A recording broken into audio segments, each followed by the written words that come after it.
আপনি কি জানেন আপনি প্রতিদিন নিজের অজান্তেই পিঠে একটা ভারী পাথরের বস্তা নিয়ে ঘুরছেন? বিশ্বাস হচ্ছে না তো? তাহলে শুনুন। এক লোক একটা খালি ব্যাগ পিঠে নিয়ে হাঁটছিল, কিন্তু তার একটা অদ্ভুত স্বভাব ছিল।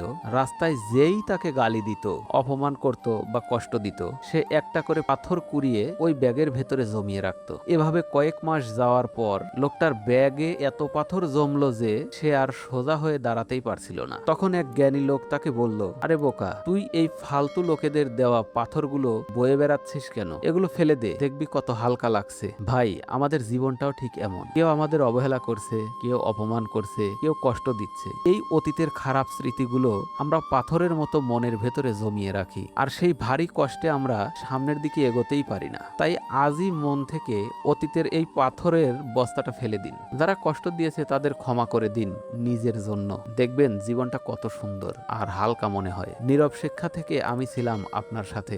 ভালো লাগলে লাইক, কমেন্ট, শেয়ার করবেন। ভালো থাকবেন।